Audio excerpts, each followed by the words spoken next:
안녕하십니까, 시트헌터입니다. 오늘은 박테리아 활성제에 대해서 한번 알아보겠습니다. 시중에 박테리아 활성제라고 많이 파는데요, 도대체 박테리아 활성제가 무엇인지 사실 저도 헷갈립니다. 성분을 좀 써주시면 저 같은 사람은 이해를 할 건데요, 성분이 대부분 없기 때문에 이게 도대체 박테리아 활성제가 무엇인가 참 저도 알기가 어렵습니다. 박테리아 활성제에 들어가기 전에 박테리아를 탄소원 기준으로 보통 나눕니다. 유기탄소를 하는 것을 헤테로트로픽 박테리아, 종속 영양세균, 타가 영양세균, 타급 영양세균이라 부릅니다. 제가 파는 것 중에서 대표적인 것은 딸파입니다. 그리고 무기탄소, 즉 2탄을 탄소로 하는 것을 우리가 오토트라픽 박테리아, 독립영양세균, 자가영양세균, 자급영양세균이라고 합니다. 제가 파는 것 중에 대표적인 것은 질화균입니다.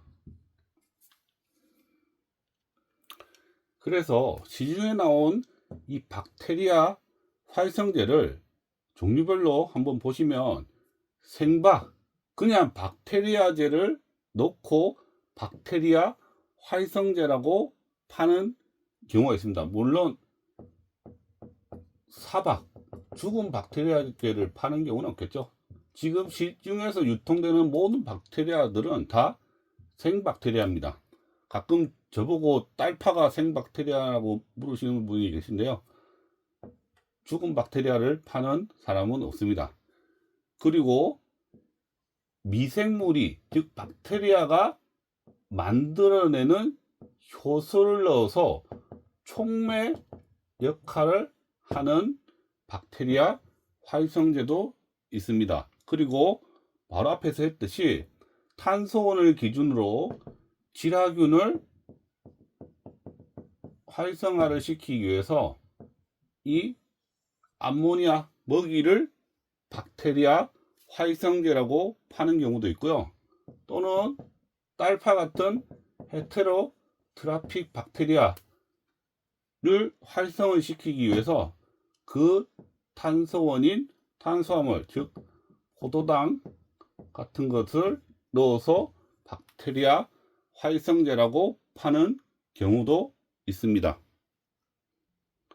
따라서 생박테리아제라고 광고를 하면서 박테리아 활성제 중에는 질화균 제품도 있을 거고 딸파처럼 종속영양세균 제품도 있을 겁니다.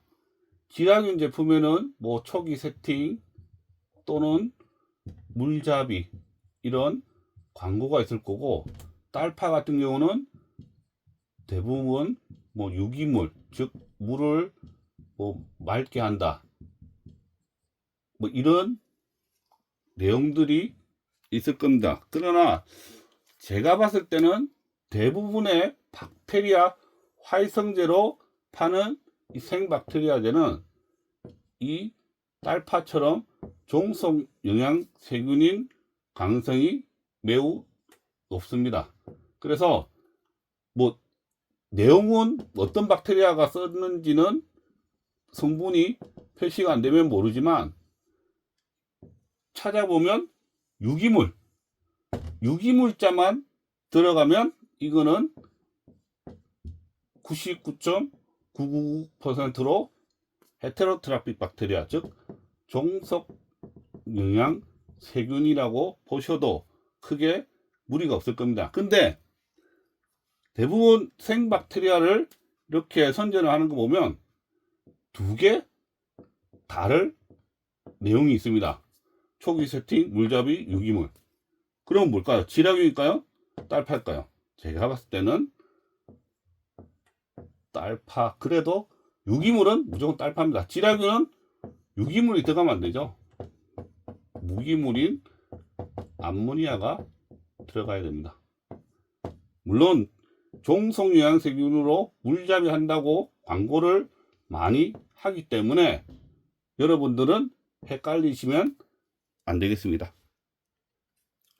두 번째, 효소라고 하면서 박테리아 활성제가 있는데요. 효소란 미생물이 만들어내는 물질로 촉매 반응을 유도를 합니다. 그래서 미생물이 만들어야 되니까 미리 만들어진 걸 넣으면 아무래도 어떤 미생물이 해야 되는 반응들이 더 빨리 일어나겠죠. 그래서 활성화라는 표현을 쓰는데 솔직히 얼만큼 도움이 될지는 저도 여기에 대해서는 잘 모르겠습니다. 다음은 지라균의 먹이인 암모니아를 성분으로 하는 박테리아 활성제인데요. 이 암모니아만, 순수 암모니아만 들어간 박테리아 활성제면 크게 문제는 없습니다. 그런데요,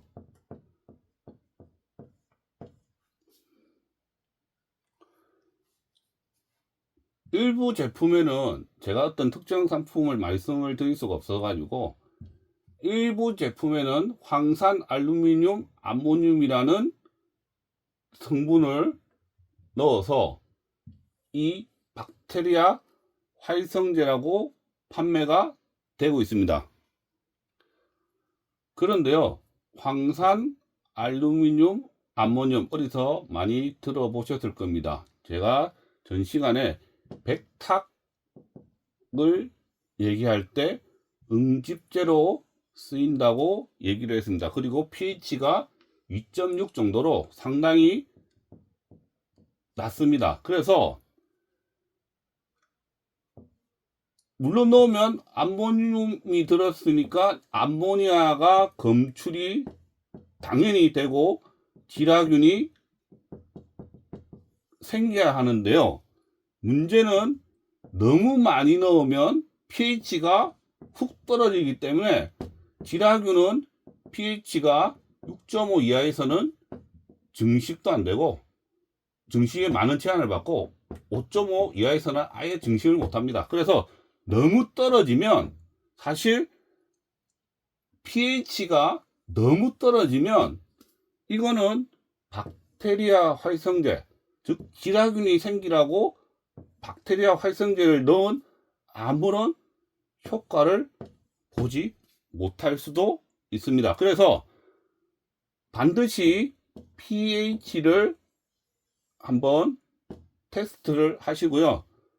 이런 제품이 만약에 나왔다면 정량만 설명서대로 사용을 하시기 바랍니다.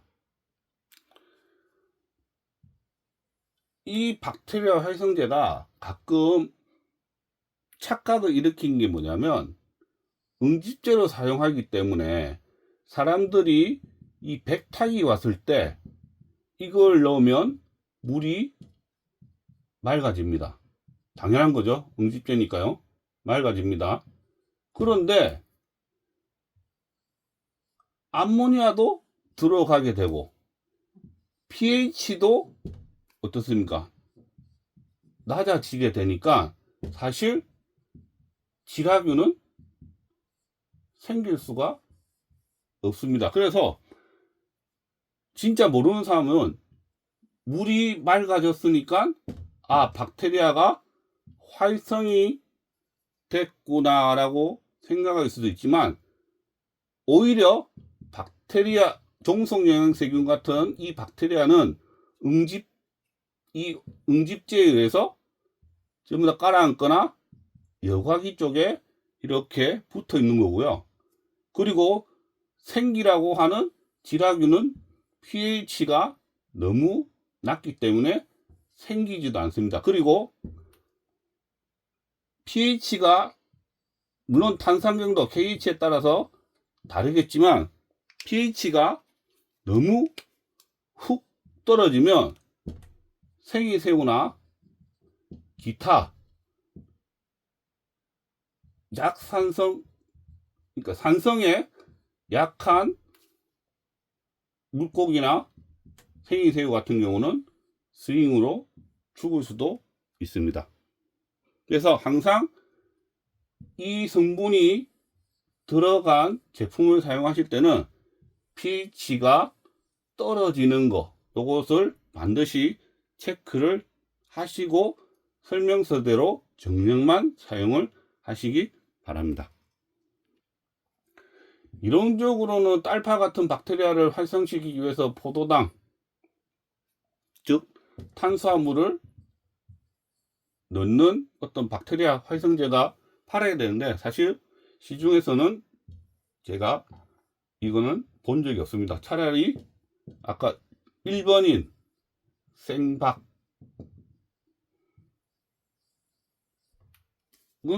본 적이 있고요. 이 포도당만 들어가는 건 사실 본 적이 없습니다. 자, 박테리아 활성제를 구매 시 또는 사용 시에는 용도에 맞게 구매를 하시고요. 제가 아까 말씀드렸듯이 물잡이냐 아니면 유지 관리냐, 물잡이는 지라균, 관리는 딸파 같은 종속 영양세균을 구매를 하시면 됩니다. 둘 다 생박입니다. 그리고 사용 설명서에 따라서 반드시 정량을 꼭 사용을 하셔야 됩니다. 그리고 아까 말씀드렸듯이 황산, 알루미늄,